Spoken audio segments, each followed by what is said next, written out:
Mais il faut savoir que dans la vie, tu peux gagner de l'argent et beaucoup d'argent dans ta vie, dans ce que tu aimes. Ma personne, il y a quelques jours en arrière, j'ai publié une vidéo du président Chop Chop dans laquelle il partageait avec nous les clés pour devenir multimilliardaire. Et je me suis rendu compte que vous avez énormément apprécié son discours. Je me suis dit, bon, on va faire une deuxième vidéo pour partager avec toi un message très enrichissant du président Chop Chop. Pour ceux qui ne connaissent pas le président Chop Chop, le président Chop Chop, c'est un excellent animateur camerounais et il anime notamment une grande émission sur Canal International qui est Jambo. Avant de connaître ce monsieur, il faut dire que moi je l'ai connu dans la comédie, je l'ai connu en tant qu'animateur et comme je l'ai dit dans l'autre vidéo, j'ai pris une belle claque lorsque j'ai découvert son message parce que j'étais loin d'imaginer que c'était un monsieur aussi pertinent. Et aujourd'hui, il va partager avec nous 7 conseils sur le développement personnel qui te permettront donc de réussir ta vie. Générique.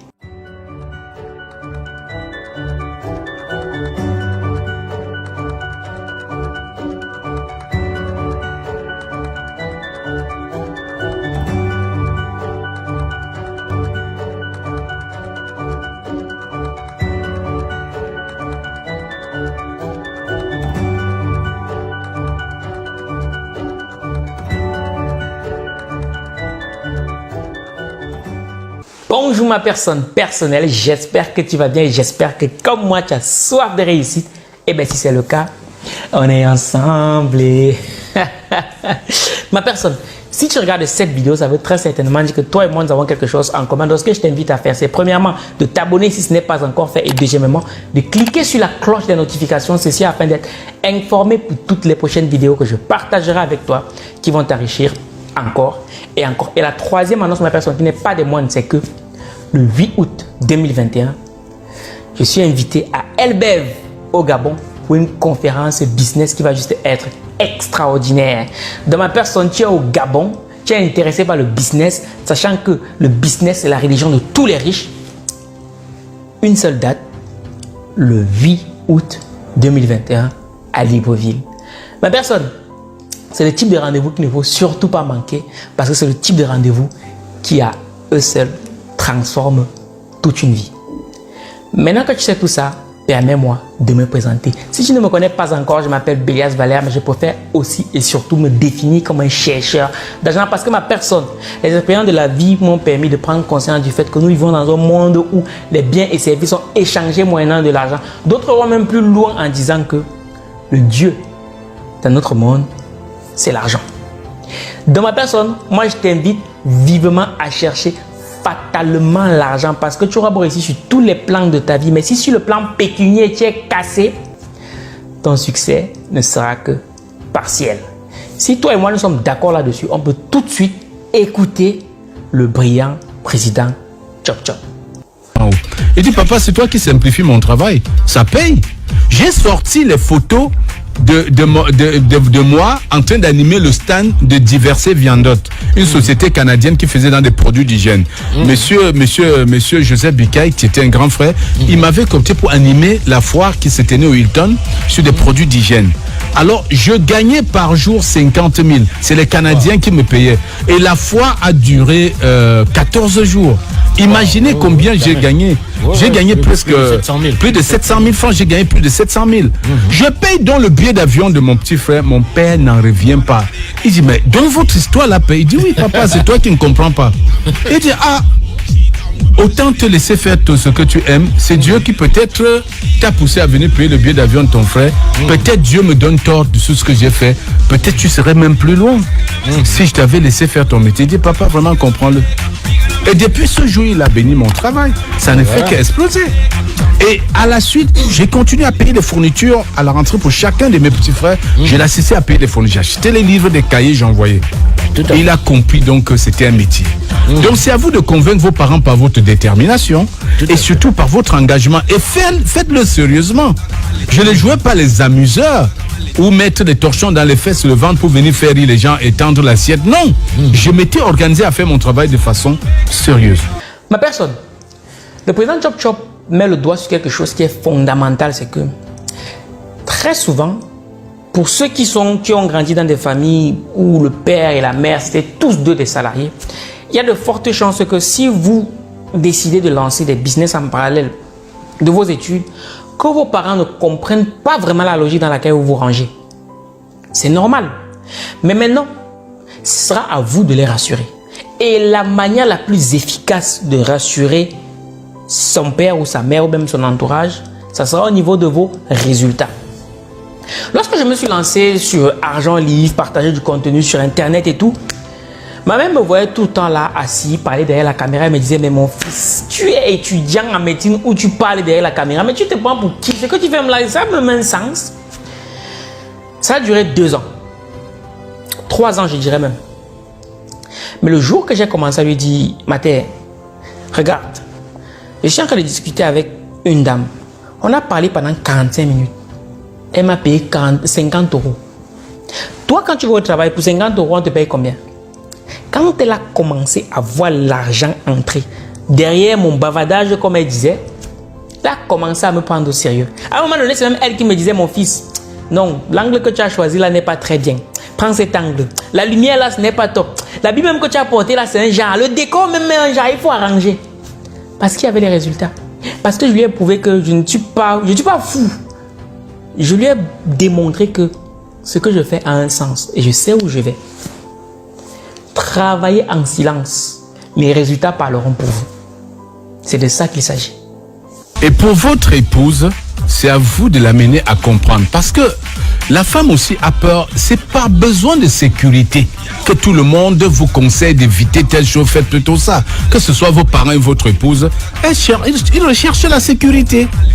L'épouse veut être sûre qu'à la fin du mois, le bailleur ne vient pas la stresser avec où est ton mari. Hein? Mettez vos choses dehors. Non, elle veut éviter ça. Aussi, c'est parce qu'elle pense sécurité. Mais malheureusement, dans ce monde, quand tu focalises ton attention sur la sécurité, tu ne récoltes que l'insécurité. Et ça, c'est très important, il faut le dire.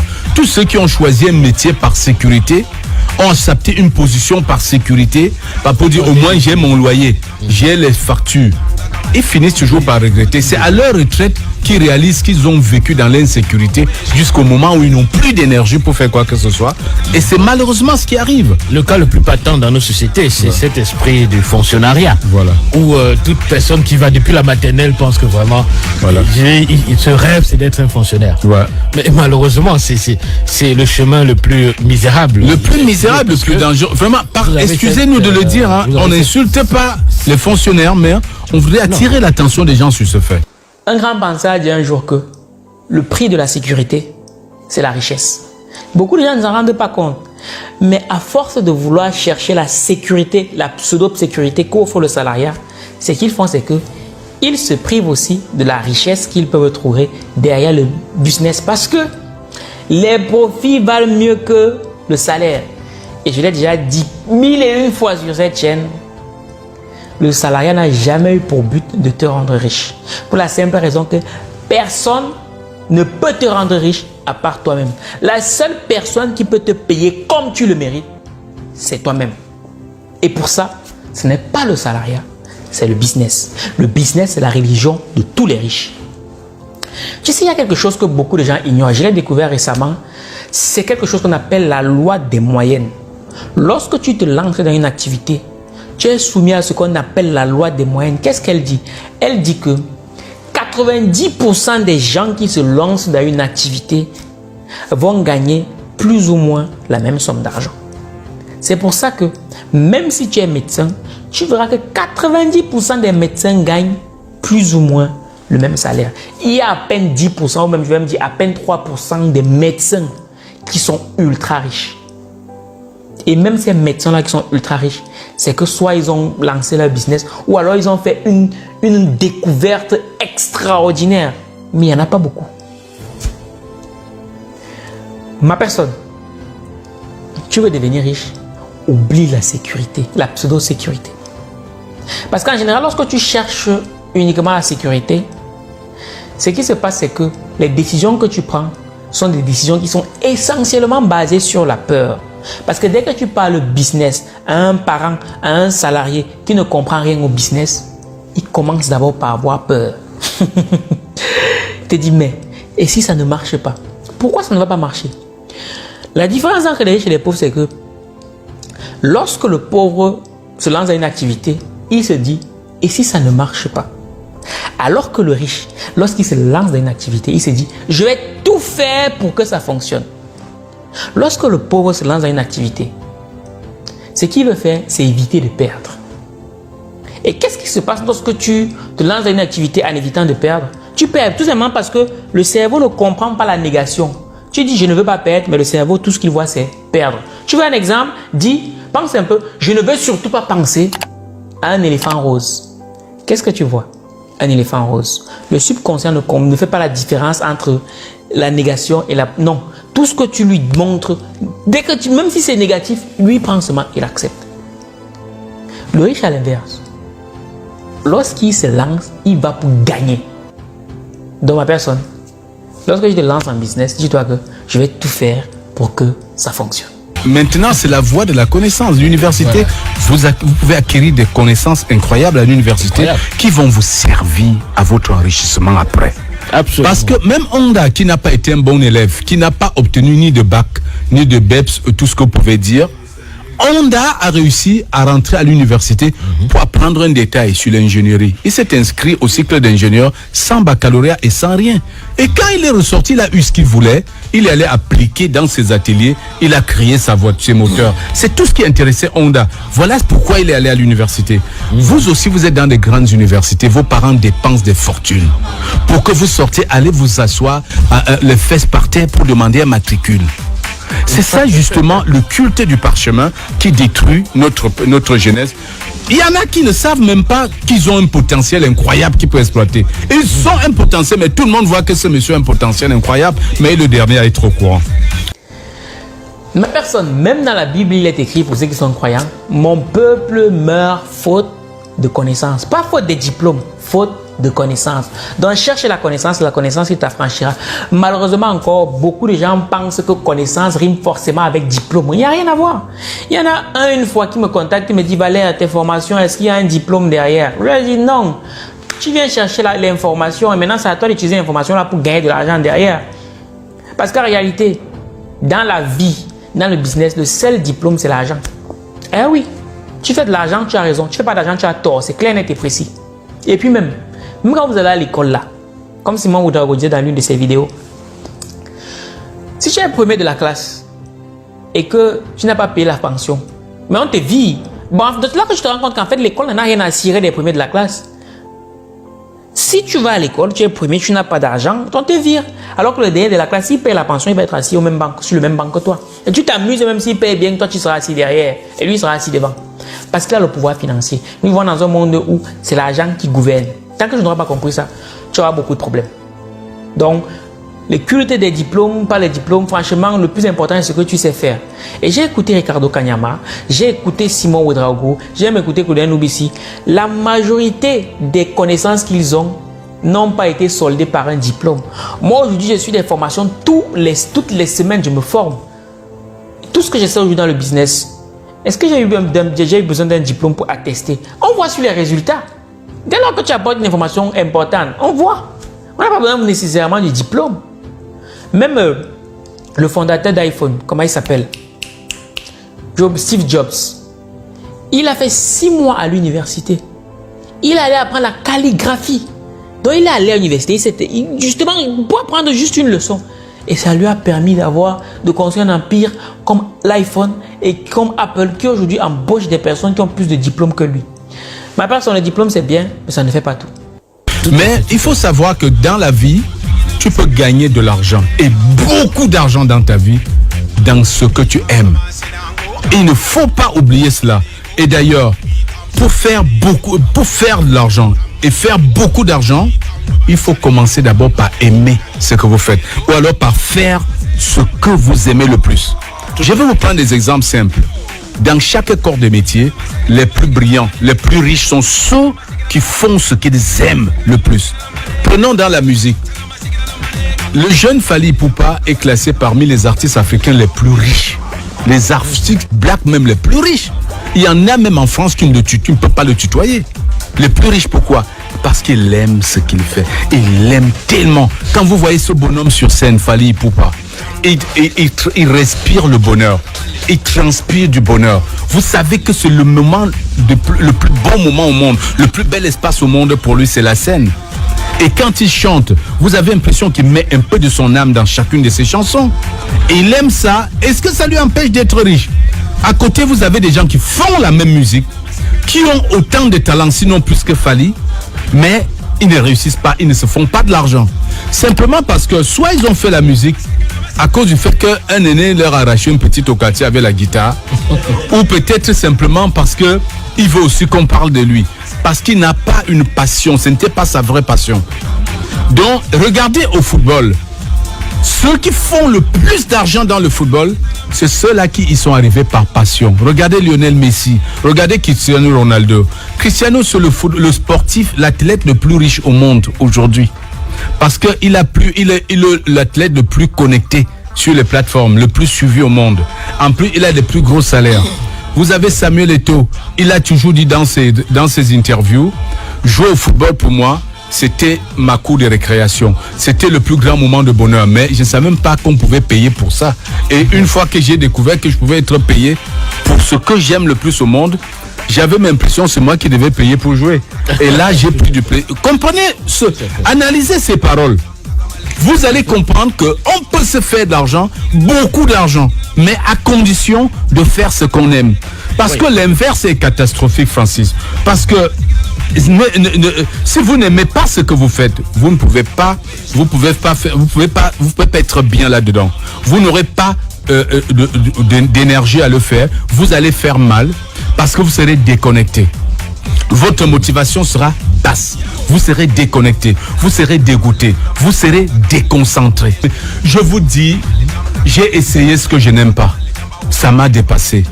Je vais vous dire, dans le cas de la sécurité que vous parlez, je vous donne un exemple qui a tenté le coup de la sécurité et qui s'est réveillé tôt. Prenons le cas de mon petit frère Cyril Bojiko.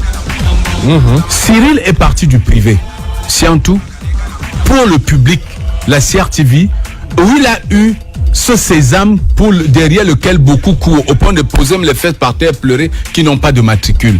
Il a eu le matricule pour rester fonctionnaire, travailler dans une entreprise parapublique, avoir un bon salaire qu'aucune entreprise privée pouvait lui donner. Qu'est-ce que Cyril a fait? Il s'est réveillé un matin. Il a vu que cette sécurité ne le conduirait nulle part. Il est parti d'abord de la CRTV pour le privé, essayer le freelance, pour voir comment ça fait donc, quitter le salarial et venir maintenant rentrer dans la coproduction avec Suite FM. Il a produit Sacré Matin sur Suite FM.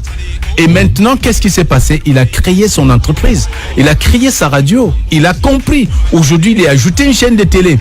S'il s'était contenté du matricule à la CRTV, petit confort, où en serait Cyril Bojiko? Voilà des petits exemples autour de vous que vous pouvez prendre à tout moment. Bojiko serait encore à la CRTV à essuyer des frustrations qu'un chef arrive matin, sa tête l'énerve, il affecte Angel Menduka. Il envoie dans un coin. Je n'ai rien contre nos villages, mais parfois les affectations sont faites pour nuire. On sait que ce gars est efficace pour une zone urbaine, on l'envoie en rural pour dire c'est toi qui. Pour dire c'est toi qui. Faites ce que vous aimez et vous n'aurez pas l'impression de travailler un seul jour dans votre vie. C'est vrai, ma personne. Tu sais, comme l'a dit Steve Jobs, la vie est courte et ne la perdez pas à faire des choses que vous n'aimez pas. Mais attention, il y a quand même une nuance à apporter ici, c'est que par moment, pour faire ce que tu aimes, il va falloir que tu fasses d'abord ce que tu n'aimes pas. Quand moi j'ai travaillé à McDo, je n'aimais pas forcément ça. Mais j'avais besoin d'argent pour lancer mon business. Je suis passé par là. D'aucuns sont obligés de faire des études pour pouvoir avoir un job, pour financer leur business ou bien pour financer leurs rêves. Par moment, il faut passer par là. Et il faut accepter ça en te disant que ça fait partie du processus. Le salariat n'est pas une mauvaise chose. Attention, comme je l'ai déjà dit par le passé. Mais le salariat doit te permettre deux choses. Un, de gagner en expérience et deux, de pouvoir construire ton capital pour investir plus tard. C'est comme ça qu'on devient riche, ma personne. Concernant Cyril Bojiko, j'aimerais préciser, j'aimerais que tu vois quelque chose qui est très précis ici. C'est que il y a eu un processus entre le salariat et le fait qu'il se lance en business. D'abord, il était salarié. Ensuite, il a eu un pied dans le salariat, un pied dans le business. Et après, il s'est lancé complètement à son propre compte. Donc, il ne faut pas démissionner sans réfléchir. Attention. Parce qu'on est dans la vraie vie. Et la vie a ses réalités. La vie a ses règles et ses obligations. Donc, ce que moi je dis toujours, avant de démissionner de ton job, prends le temps de bien réfléchir. Donc, ce que tu peux faire, c'est t'arranger à avoir même 1 an de salaire de côté. Et maintenant, tu pourras t'amuser maintenant à faire un pied dans ton job, un pied dans ton business et voir comment ton business est rentable. Mais le problème avec beaucoup de gens lorsqu'ils font ça, c'est que lorsqu'ils se lancent en business, ils veulent absolument que le business qu'ils vont lancer puisse avoir au moins les mêmes revenus d'entrée que ce qu'il gagnait lorsqu'il était salarié. C'est une erreur monumentale. La courbe du salarié, c'est quoi? Ça monte, ça atteint un pic, après avec le temps, ça descend. Par contre, lorsque tu te lances dans le business, au début, tu commences en bas. Tu commences en bas et c'est pas mauvais. Et avec le temps, ça monte et après, c'est exponentiel. Ça, il faut l'avoir à l'esprit. Donc, même si dans ton job, tu gagnais, je sais pas moi, 3 000 euros, 5 000 euros, accepte que lorsque tu vas lancer ton business, tu vas gagner 100 euros par mois. Parfois même, tu vas rien gagner. Eh oui. Moi, lorsque je me suis lancé, c'était exactement la même chose. Je suis quitté d'un job où j'étais payé un peu plus de 400 euros par mois quand j'étais étudiant à un business où je gagnais à peine quoi 100, 200 euros. Et en plus, cet argent, je ne pouvais même pas en profiter parce que cet argent, il fallait encore réinvestir pour que ça produise. Dans ma personne, avant de démissionner de ton job, si tu as un job, réfléchis bien. Mais que dire si on a une passion qui pourrait ne pas être rentable face à l'activité qu'on mène en ce moment, même si on ne l'aime pas forcément, mais qui permet de payer ses factures aisément. Mais voilà une tournure linguistique vraiment trop compliquée. tu te compliques la vie. Lui, il est dans l'hésitation. C'est quelqu'un qui est sur une plateforme qui dandine. Il ne sait pas où il met le pied. Le mot d'expression montre bien qu'il n'est pas sûr. Il n'est pas clair dans sa tête. Mais une chose très simple, faites ce que vous aimez et jetez-vous-y à cœur complet. Voilà. Ça va marcher. Il manque une minute. Bon, on prend notre message. Oui. Dites-nous clairement ce qu'il faut faire, président, professeur. Faire sa passion ou gagner de l'argent. Parce qu'après, on a des factures à payer, des enfants à envoyer à l'école, c'est une maison à bâtir. L'un mène nécessairement à l'autre. Vers l'autre. Le premier mène absolument au deuxième. La passion mène à la richesse. Oui. Je vous ai cité des cas. J'ai pris Samuel Eto'o. Quand il joue au football, il ne savait pas qu'on payait. Ce Eto'o a joué au foot ici à Nubel. Il s'amusait les championnats de vacances. Il ne savait pas que le football payait. Quand Fali, pour passer mis à la chanson, il ne savait pas qu'il gagnerait de l'argent. Il est parmi les artistes les plus riches d'Afrique. Youssou N'Dour est parmi les artistes les plus riches d'Afrique. Il n'a fait que la musique. Donc, la passion ramène de l'argent. Mais si tu te focuses sur l'argent, uniquement l'argent, tu n'y arriveras pas. Parce que ce qui t'attire, c'est l'argent. Et en te mettant la pression d'argent, tu risqueras de perdre même ta passion. Là, par contre, je suis désolé, mais je ne suis pas d'accord avec ce que mes aînés ont dit en ce qui concerne la passion. Ils disent que lorsqu'on est passionné par quelque chose, nécessairement, on va devenir riche, on va nécessairement réussir. Je ne suis pas tout à fait d'accord avec cette manière de penser parce que être passionné, c'est bien. Mais une chose est claire, nette et précise, c'est que si tu ne développes pas ton esprit business en rapport avec ta passion, ça va être très compliqué. Je connais une jeune fille qui m'a contacté récemment. Elle me dit, Valère, j'aime beaucoup la peinture. Je fais d'excellents dessins.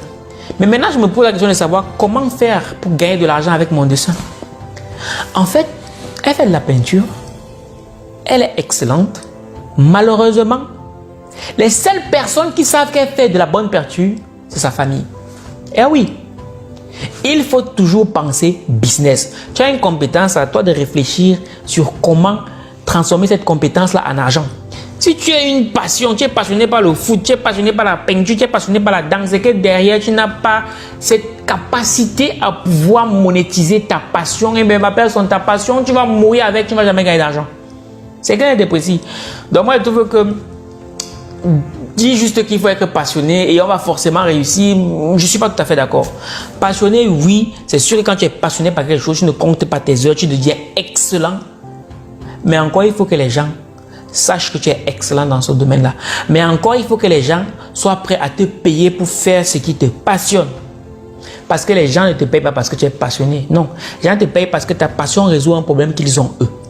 Donc voilà la petite nuance que je voulais apporter sur ce propos-là, qui à mon sens en vaut le coup. Donc voilà ma personne, ainsi s'achève cette vidéo. J'espère qu'elle t'aura été utile. Si c'est le cas ma personne, n'hésite pas à nous dire en commentaire lequel des conseils que ces énormes partagés avec nous t'a été le plus bénéfique. Sur ce ma personne, je te promets que dans les vidéos à venir, je te produirai un contenu de plus en plus enrichissant afin qu'on puisse grandir de plus en plus ensemble et que tu n'aies jamais envie de te désabonner de cette chaîne. Cela étant ma personne, je donne rendez-vous à ma prochaine vidéo. Minakano. Vous souhaitez découvrir l'importance d'entreprendre et comment lancer votre premier business? À l'occasion de la sortie de son premier livre intitulé « Vous devez entreprendre », pourquoi et comment entreprendre, Stéphane Edgar Bissangoy vous convie à une session de formation spéciale en entrepreneuriat et en finances personnelles qui aura lieu le dimanche 8 août de 14h à 18h à la salle Private Event 6 à la Montée de Lui en face du restaurant Odika. Avec pour invité Rolly Kuntach du Cameroun qui traitera du thème être épanoui financièrement et Glorian Valère Belias de Argent Livre de France qui nous édifiera sur comment se lancer en business sans financement. Au programme, formation, networking, dédicace du livre avec un exemplaire qui vous sera gracieusement offert et un cocktail pour finir en beauté. Notez bien, les places sont limitées. Billets en vente au 077 38 57 12, au 077 07 99 33 et au 065 23 23 99. Restez connectés sur notre page Facebook pour suivre l'actualité de cet événement à ne surtout pas manquer.